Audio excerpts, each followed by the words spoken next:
அஸ்ஸலாமு அலைக்கும் வரஹ்மத்துல்லாஹி வபரகாத்துஹு.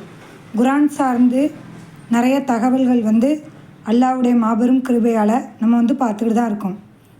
குர்ஆனில் இந்த 1, 2, 3, 4 அப்படின்னு இருக்குல்ல, அதுக்கடுத்து ஏற்கனவே சொல்லியிருக்கோம். இந்த ஹரக்கத்து, அப்புறம் இந்த லாமலிஃப் போடுது, இந்த தோ போடுது, ஜீம் வரும், வக்குஃபுடைய இடங்கள், இது எல்லாமே பிற்காலத்தில், அதாவது சஹாபாக்களுக்கு அடுத்து உள்ள காலகட்டத்தில் தான் வந்துச்சு அப்படின்னு சொல்லியிருக்கேன். ஹஜ்ஜாஜ் இப்னு யூசுப் அந்த ஆள் தான் இதை கொண்டு வந்தார் அப்படிங்கிற செய்தியெல்லாம் நான் சொல்லியிருக்கேன். சரிங்களா? அதுக்கு இந்த ஃபாத்திகா சூறாலேயே ஒரு சான்று இருக்குது. என்ன அப்படின்னு கேட்டிங்கன்னா, இப்போ கவனிச்சுக்கோங்க.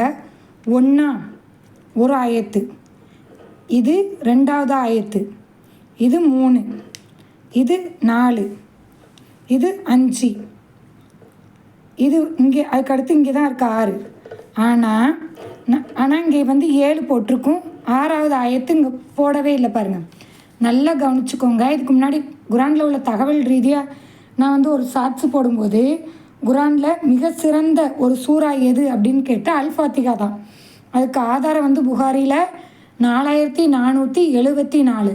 அதை எடுத்து பாருங்கள். நபி அவர்களே சொல்லியிருக்காங்க, இது ஒரு சிறந்த ஒரு ஹதீஸு, ஆதாரபூர்வமான ஒரு ஹதீஸு. சரிங்களா? அப்போ இந்த நம்பர்ஸ் என்பதெல்லாம் பிற்காலத்தில் கொண்டு வரப்பட்டது. 1/4 ஜுஸு, 3/4 ஜுஸு, அரை ஜுஸு, 1 ஜுஸு. ஜுஸுவை தனித்தனியாக பிரித்து வச்சுருக்காங்களா. ரசூலா சூறாவை தான் தனித்தனியாக பிரித்து காட்டியிருக்காங்க. என்ன 2வது இன்னொன்று சில பேர் என்ன சொல்லுவாங்கன்னா, பிஸ்மில்லாவோட சேர்த்து தான் 7, அங்கேயா 1 போட்டிருக்காங்க. இல்லை. ரசூல்லா இந்த ஹதீஸ்லேயே தெளிவாக, நீங்கள் செல்லில் பயிற்சி வச்சுருந்தீங்கன்னா போய் பாருங்கள். தெளிவாக அல்ஹம்துலில்லாஹி ரப்பில் ஆலமீன் இந்த அத்தியாயம் 7 வசனங்களை கொண்டதுன்னு சொல்லியிருப்பாங்க. அப்போது இந்த நம்பர்ஸ் பிற்காலத்தில் தான் கொண்டு வரப்பட்டதுங்கிறது இது ஒரு சான்று. இது போன்ற தகவலுக்கு நம்முடைய சேனலை சப்ஸ்கிரைப் பண்ணி வச்சுக்கோங்க.